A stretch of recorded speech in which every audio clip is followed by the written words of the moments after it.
Here's everything you need to know for birding Maine. Or if you're just visiting Maine. Because the whole world is divided up into three parts. Those who have visited Maine, those who want to visit Maine, and those who want to visit Maine but don't know it yet. Yeah, I'll be talking about birds because that's what I do, but this is really about getting the experience you want in Maine, whether or not you're a birder. It's a big state. I'll need some help. This is Puffy. All the Atlantic puffins in Maine are nesting right now, except him. Is there anything sadder than a lonely puffin? Well, don't just stand there, get in.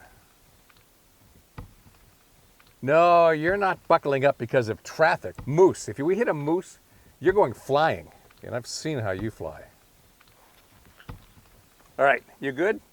Okay. You get way up here and it's remote. It feels a lot like Alaska without the mountains and the grizzlies. Look at a map. This is how tourists see Maine. Sand beaches down here.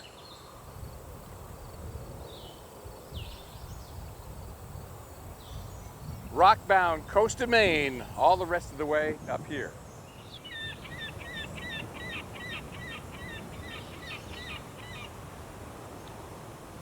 Lake regions here, here, here, well, everywhere.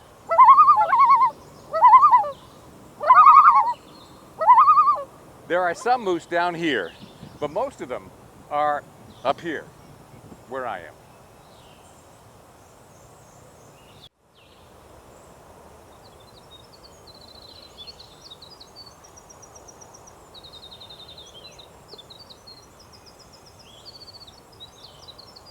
This is Portland.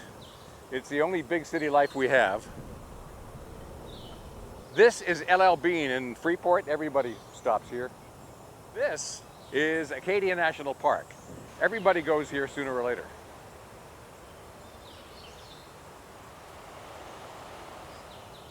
The thick down east accent you always hear and faked in movies, well, that's in all the lobster villages up here.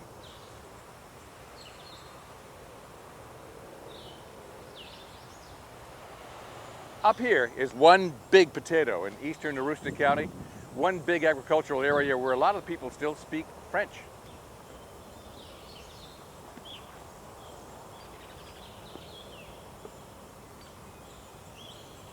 And up here where it's wild, it's the North Maine Woods, and you're probably not going to go here unless you know what you're doing. Here, there be dragons. Well, dragonflies. Now, if you want to find birds, you have to think like a bird. When birds look at a map of Maine, what is the first thing they see? This line right here. This line is the 45th parallel. For every step you take north of there, you are closer to the North Pole than you are the equator. So northern birds up here, southern birds down here, and in here it mixes a little bit. So a lot of targets north of the 45th parallel are the boreal, northern forest species, like boreal chickadee, Canada jay, spruce grouse, blackback woodpecker, and if you're really lucky, American three-toed woodpecker. Ugh, those are hard to find. Above the line, northern forest warblers, bay-breasted, Cape May, Tennessee, mourning warbler, all up here. Down here, prairie warbler. You get the idea. If you want northern species, you have to go north. We'll get back to that in a moment.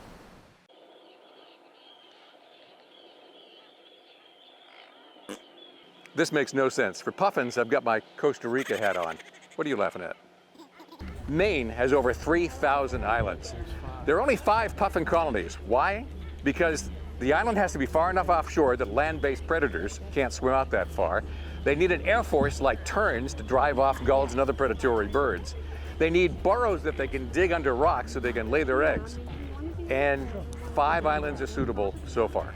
And that's these 5 islands: Eastern Egg Rock, Matinicus Rock, Seal Island, Patipanan, and Machias Seal Island.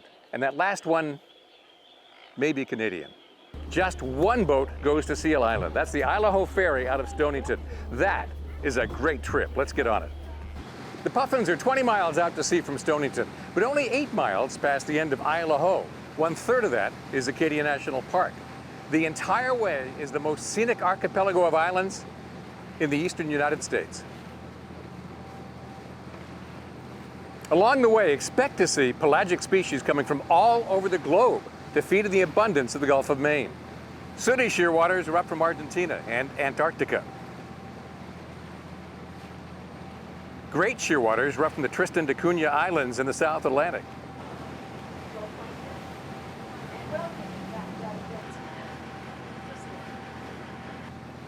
Manx shearwaters are over here from Europe. Wilson storm petrels also up from Antarctica. And there's a lot more. Harbor porpoises, harbor seals, gray seals. In fact, the island we're going to is the second largest puffin colony in the United States. Once out to the island, the birds are everywhere.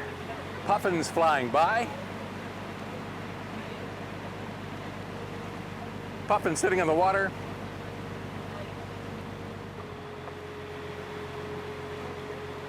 puffins loafing on the rocks. So do you recognize anybody out there? Lots of cousins, razorbills, common murres, black guillemots. Over the puffins, all the common and Arctic terns flying air support. Then there are all the common eiders and all their babies. Plus hundreds of double-crested cormorants and the largest great cormorant colony in the United States. And that's just one of the puffin colonies. All 5 are different, but now something really wild. Let's get off the boat and into the woods. Hold on, this is gonna get a little bumpy.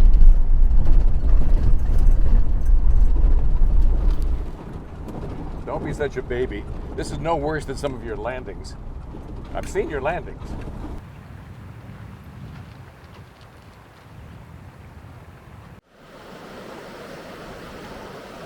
The North Maine Woods. It's all forest, interrupted only by pristine lakes and wild rivers that nobody's on.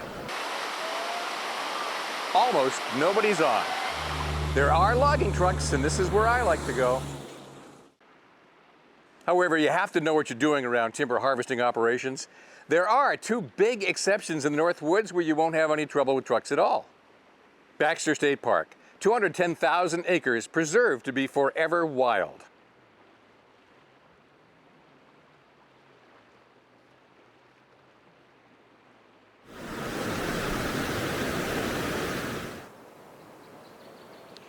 It contains Katahdin, Maine's tallest mountain, and lots of hiking trails and camping. And Katahdin Woods and Waters National Monument.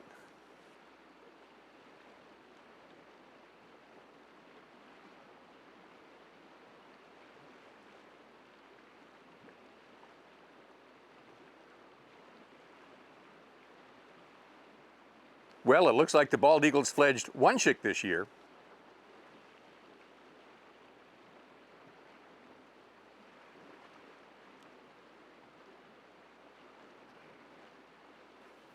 Maine is so full of birds and wildlife that a lot of people want to come here. They just don't know it yet. Pretty spectacular, huh? Just a man and his puffin. It doesn't get any better than this.